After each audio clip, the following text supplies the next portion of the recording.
What's going on YouTube? It's your boy Darian, the Bowtie Fragrance Guy. Of course, I love looking good and smelling great. So if you're out there and you love to do just that, look good, but even smell better, then you come to the right station. Go ahead and click on that subscribe button so you can get more information and more videos like this, where you learn about looking your best and smelling great each and every day. Today's video is going to be a remix video. There was a video tag that was going around a few years ago that was about keeping only 10 fragrances for the rest of your life. So if you had to keep 10 of your fragrances and throw out the rest of your collection, what would you keep? Now that's something I would never do unless I was absolutely forced to do that, probably at gunpoint. But other than that, that's not something that I would be interested in doing, but it is fun to do these kind of tag videos because it really makes you assess the collection and kind of see where your mind and your head is right now in reference to what fragrances you're really feeling, if that makes any sense. So I enjoy doing these kind of tags. So I did a designer list a couple months ago, and so tonight I want to do the niche fragrances. If I could only have 10, what would I keep? This is going to be fun. But before I get into that, as I always do now, I want to give you guys my subscriber spotlight from my last video. And the subscriber spotlight comes from This and That. And he wrote, "Great job, man. Keep them coming. I see you have a few thumbs down. Not sure why, but you know what they say. Becoming famous / successful brings the haters." Hey man, This and That, thank you so much for taking the time to comment, man. I sincerely appreciate that. I definitely wouldn't say becoming famous, but I am hoping to be successful. And I do understand sometimes with putting yourself out there to some degree, man, you're gonna have some people that just don't vibe with you, or people that just want to heckle you for whatever the reason is. Now I don't know if it's come from them not being happy in their own lives or whatever the case may be, but it don't really bother me that much, honestly, because I have a lot more love than I do hate. So I know how to deal with that and roll the punches. But for your comment, man, because you're not here, as I always do, man, I'm gonna do 2 sprays in the air. This is for the homies that's not here, specifically you this time. So 2 sprays in the air. Oh man, that's some good stuff. But This and That, man, that was for you. And now that we've gotten the subscriber spotlight out of the way, let's go ahead and jump into the list. If I could only have 10 niche fragrances for the rest of my life, what would I keep? If you want to know, keep it locked right here.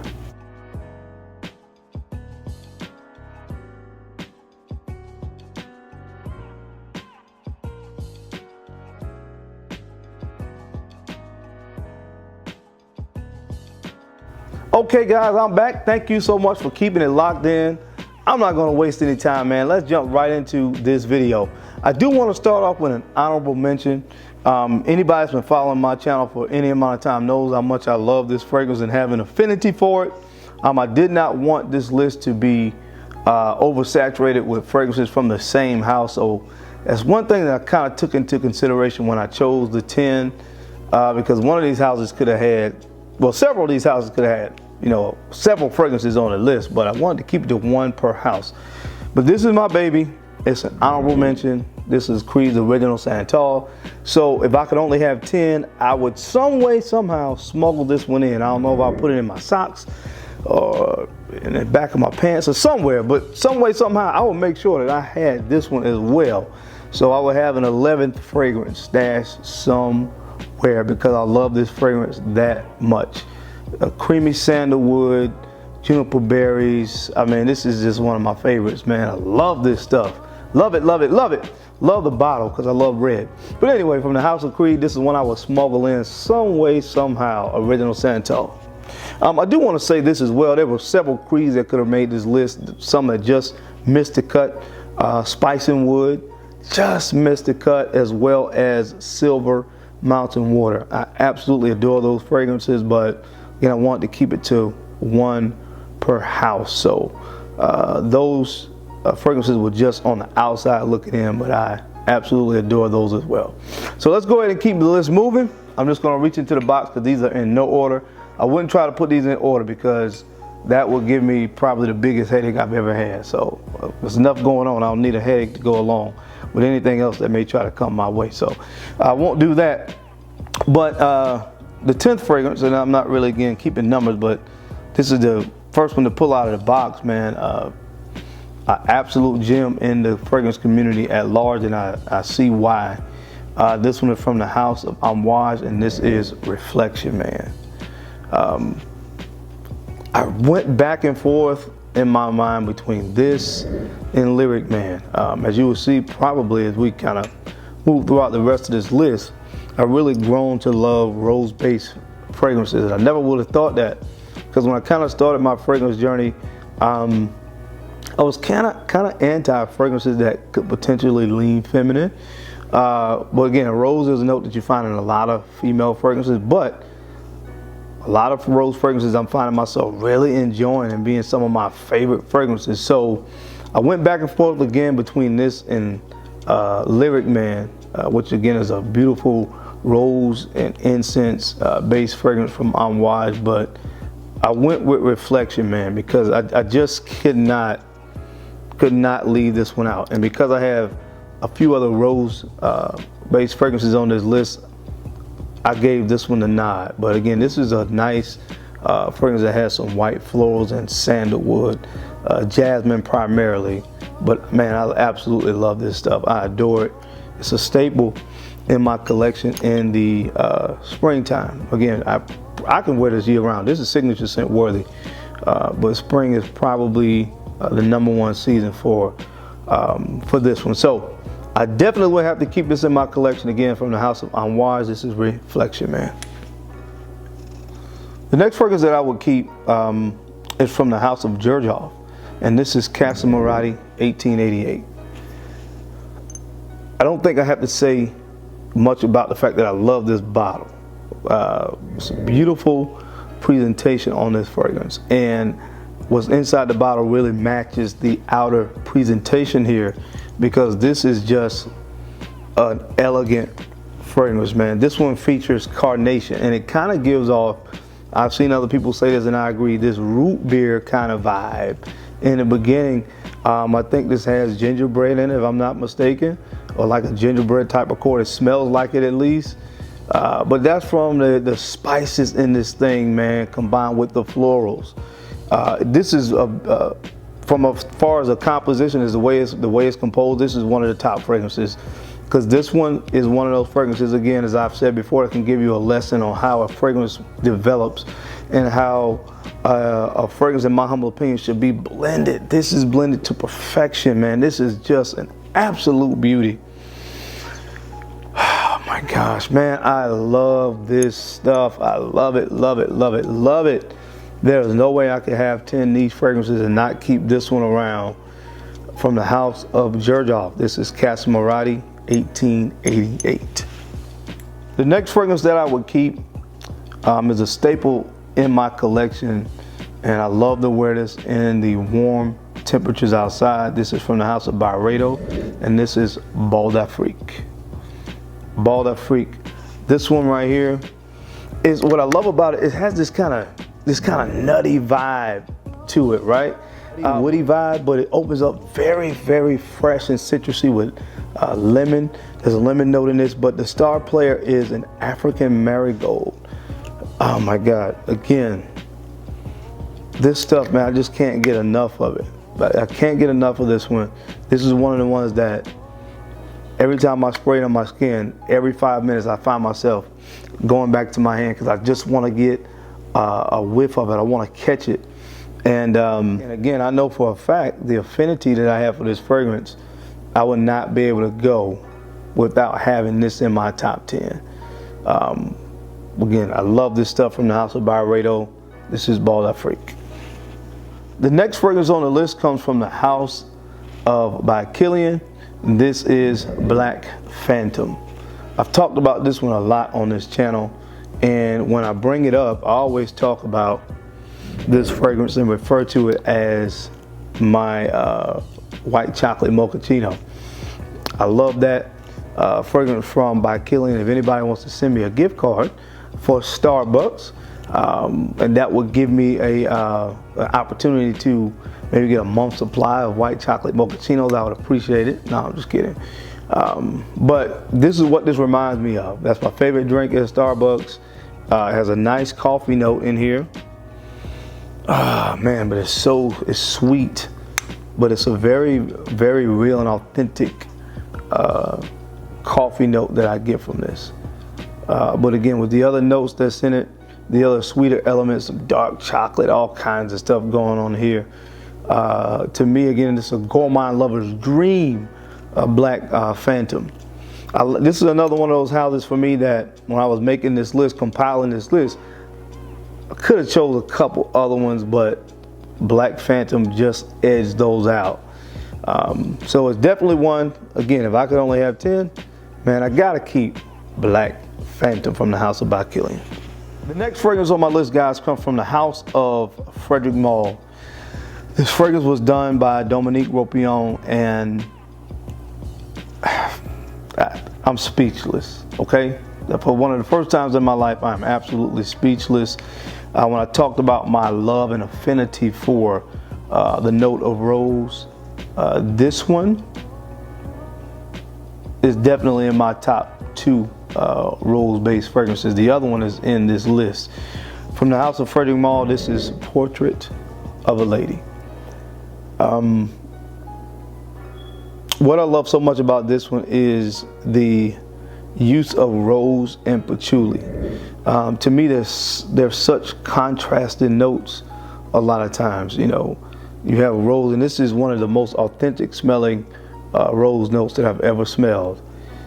And it's this tango that the rose and the patchouli do with one another in this fragrance that makes it so interesting. So it's a spicy rose-based fragrance.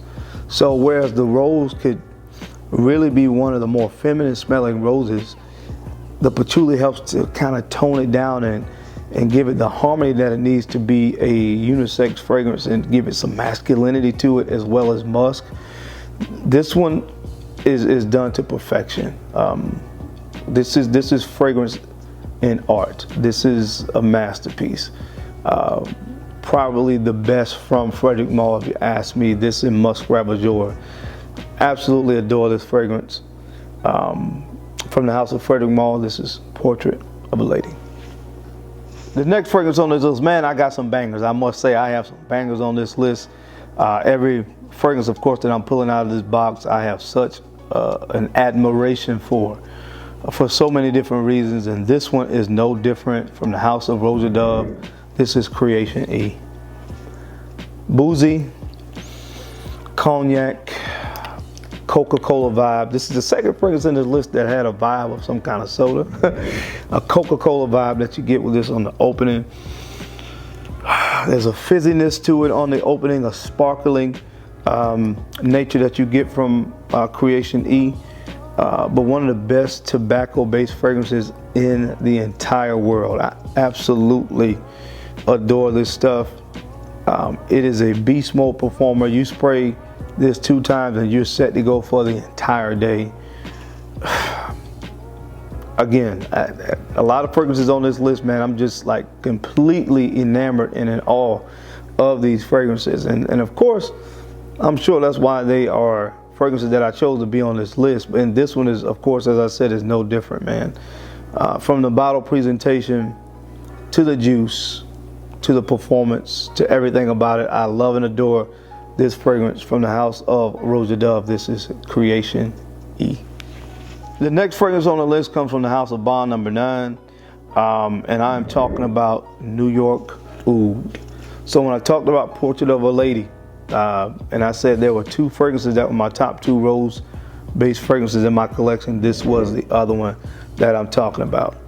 This is a 3.3 ounce bottle. I had a 1.7 ounce, and between my wife and I, that one is about gone. I think I said in another video, I kindly gifted that to her. She doesn't spray as heavy as I do, so it will last her some time. But I had to get a big bottle of it, and I've already knocked this one down to here. So that tells you how much I love this stuff. It has that signature Bond number 9 DNA to it. but it is a rose oud combination that you get, and saffron I think is another major player in this that you get in New York oud, and this does so well on my skin. As a matter of fact, a lot of Bond No. 9 fragrances do well on my skin. And I tell you guys all the time, I march to the beat of my own drum. I know there's a lot of people out here that kind of dismiss the house of Bond No. 9, talk about the fragrances being synthetic or not original or whatever the case may be, but there's something about them in the DNA of a Bond No. 9 fragrance that works really well on my skin. So regardless to what other people may say about the house in general, I love the house. I have about 14 Bond No. 9 fragrances, and this is my favorite one in the entire lineup. It was Bleecker Street, but this one came in and kind of took that spot. So because I love the house so much, and this is my top fragrance from the house, of course it had to make the list. From the house of Bond No. 9, this is New York Oud. Next fragrance on the list comes from the house of Creed, and this needs no introduction. This is Creed Aventus. I tell you guys all the time, forget about what other people are wearing, okay? If you like a fragrance, you rock that fragrance. Don't let anybody else stop you from wearing it. Just because a woman's ex-boyfriend or whatever the case may be might have wore a fragrance, forget that. He's not you. So don't let him or anybody else stop you from rocking a fragrance if you like it. So because this is the king of fragrances, or recognized as the king of fragrances, I don't care how many people rock Aventus. I don't care how many people are turned off by the fact that so many people talk about it. I don't care about the people that don't like it. I don't care about the people that love it, because at the end of the day, guess who does love it? The bow tie fragrance guy. And I definitely could not see myself with 10 niche fragrances and not keeping this, just keeping it 100. You know what this is, you know what it does. From the house of Creed, this is the Aventus. The next fragrance on the list comes from the house of Maison Francis Kurkdjian. I've talked a lot about this house. I've done a top 5 from this house. Now I will say it was very, very close between this and another fragrance from MFK. Another one that I really, really adore. Again, the thing I love about fragrances is, in another month, if I did this list again, the other one may boot this one out. But for the sake of this video, I went with Baccarat Rouge 540. And again, this fragrance can teach a class as well on just how a fragrance should develop. It can also teach a class on a fragrance and how it can come out and be something so original and so great that it produces a lot of copies and clones, because this fragrance is one of those fragrances now that's being copied and cloned by a lot of different houses, because it is that good. When it hit the market and it came out, it was that good. And that's always, to me, a testament of how good a fragrance is, when you have other companies that start to really want to replicate it and copy the DNA of a fragrance. It really speaks to how good the fragrance is. And this was the originator of this particular DNA, and I can't get enough of it. From the house of Maison Francis Kurkdjian, this is Baccarat Rouge 540. And last but not least on this list, guys, this fragrance comes from the house of Parfums de Marly. Another house, in my opinion, that gets a bad rap for whatever reason. I myself personally seem to enjoy a lot of their fragrances, and this is, again, very close between this one and another one from this house, but this is the one I went with. It's really close between this and Harrod, but I went with Layton. The other fragrance from Maison Francis Kurkdjian that was close with Baccarat Rouge 540, because I omitted saying it, was Oud Satin Mood. Again, this went back and forth between this and Harrod. I love what Harrod is and what Harrod does with the that really sweet cinnamon tobacco combination. I love that combination in fragrances, cinnamon and tobacco. But this one just edged it out, man. Layton is so versatile, so easy to wear. People talk about this being a designer type fragrance. I never got that. I don't know where people got that from and why they started saying that, because it smells good. I don't know. But there's nothing about this fragrance that reminds me of a designer fragrance. There's no designer fragrance that I've ever smelled that smells like this. So don't really know where that commentary came from, but a lot of people took it and ran with it. whatever. Again, it's one that smells really good, gets a lot of positive attention, and it smells great, man. I absolutely love this stuff. I love the bottle. I love the juice. Can't see myself having 10 of these fragrances and not having Layton in my collection. So the last fragrance on this list tonight from the House of Parfums de Marly, this is Layton. Okay guys, that's my time. Thank you so much for taking the time to watch this video. You guys could have been anywhere else in the world, but you're right here with me, and I sincerely appreciate that. Don't forget to like, comment, subscribe, and share these videos out to people that you think could use this information, or to people that you think may find me entertaining or handsome. Either way, I'll take it. Because I'm your boy, Darian, the Bowtie Fragrance Guy. And as I always say, keep watching and subscribing, because I will catch you guys on the flip side. Peace.